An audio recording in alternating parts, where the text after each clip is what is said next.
Amid growing battlefield challenges and mounting casualties, Ukraine has unveiled a new weapon in its arsenal, seeking to change the dynamics of a war that has become increasingly technological. This latest development signals Kyiv's determination to innovate even as the conflict stretches into its fourth year. Ground drones are steadily gaining traction on the front lines, assisting troops in complex operations and hazardous zones. Yet, despite their growing presence, they remain overshadowed by the far more numerous and versatile unmanned aerial vehicles, or UAVs. According to Ukraine's army chief, Oleksandr Syrskyi, ground-based uncrewed vehicles have participated in roughly 2,000 missions over the past 6 months. These figures highlight a rising but still limited role for ground drones compared to their airborne counterparts. In that same period, Syrskyi revealed, unmanned aerial vehicles were responsible for around 60% of all offensive strikes against enemy targets. This overwhelming share underscores the dominance of aerial systems in shaping battlefield outcomes. Notably, in November alone, uncrewed ground drones accounted for less than 0.66% of Ukraine's total drone operations.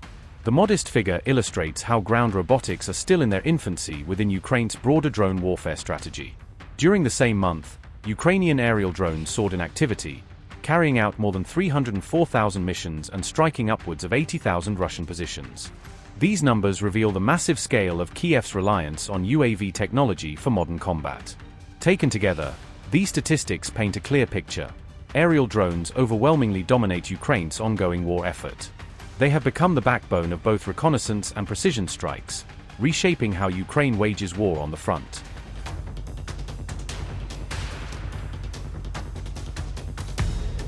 Uncrewed ground vehicles, or UGVs, represent an emerging branch of military technology still in the early stages of adoption. While Kyiv has begun testing them extensively, full integration into regular combat operations remains a work in progress.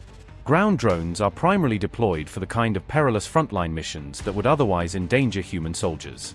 They're built to operate in contested zones, carrying out tasks like reconnaissance, supply delivery, or even direct engagement. Some of Ukraine's most innovative frontline battalions have started combining aerial and ground drones in tandem operations, enhancing battlefield coordination. This hybrid method allows units to scout, strike, and assess damage in real time. For instance, troops stationed near Pokrovsk reportedly deployed ground drones to detect advancing Russian vehicles before launching precision airstrikes using UAVs. The combination proved effective, showcasing how both systems can complement one another in combat. Ukraine's defense industry is developing a range of specialized UGVs for multiple roles, from direct assault operations and mine clearing to continuous surveillance and frontline supply runs. These systems aim to improve safety and efficiency across critical missions. Ukrainian weapons manufacturers have already unveiled a range of prototype UGVs, from compact tactical buggies designed for mobility to full-sized automated trucks built for endurance. This variety highlights the growing sophistication in Kyiv's defense engineering sector. In some advanced models, uncrewed transport vehicles are being fitted with remote-controlled machine gun turrets, enabling them to fire without human operators on board. These combat-ready platforms represent Ukraine's push toward autonomous frontline fighting capabilities.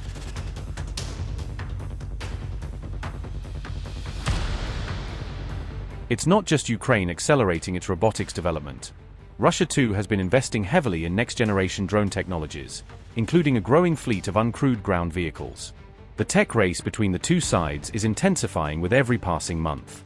Reports suggest that Moscow has deployed its UGVs mainly for logistical support and rocket artillery operations, transporting ammunition and launching munitions remotely. This minimizes risk to troops while maintaining consistent battlefield firepower. Additionally, Russian engineers have introduced aerial drones equipped with fiber optic connections to make them resistant to electronic jamming.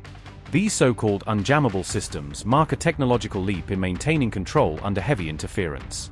Putin's forces have further expanded mass production of first-person view, or FPV drones, which allow operators to steer and strike targets with high precision via live video feed.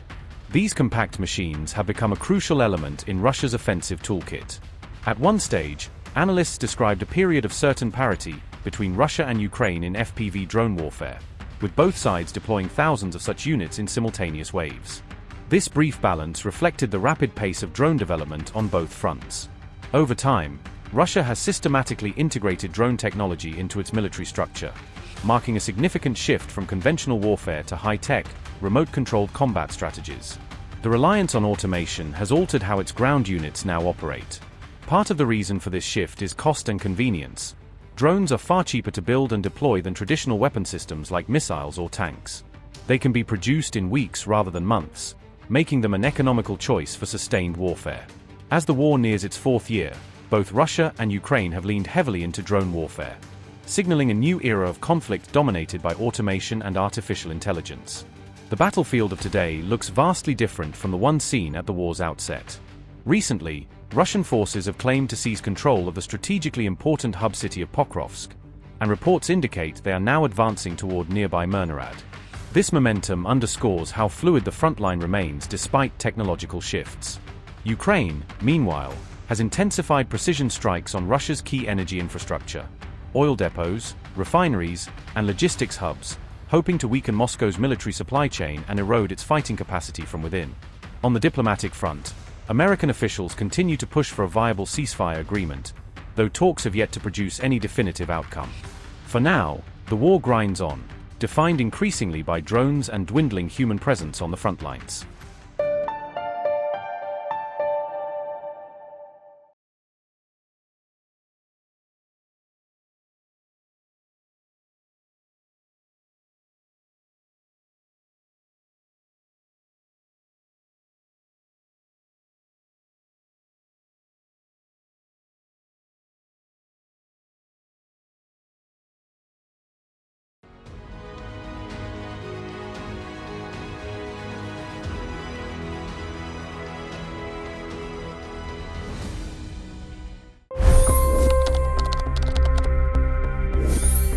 $25 crore गरीब गरीबी को परास्त करके बाहर निकले।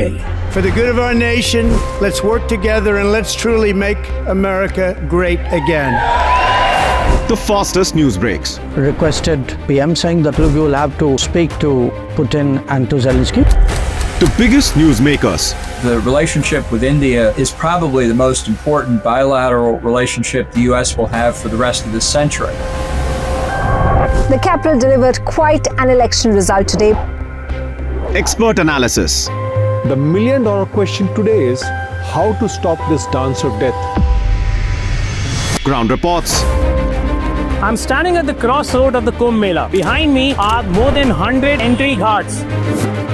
Long-form interviews. Exclusionary politics is reflected in Manipur case as well. You don't bother because this is a small state. Deep dive into burning issues. It's often said DRC could be the richest country in the whole world. It's because of what sits underneath. Why exactly did the US topple the Sheikh Hasina government? HD videos. We don't just break news, we break it down.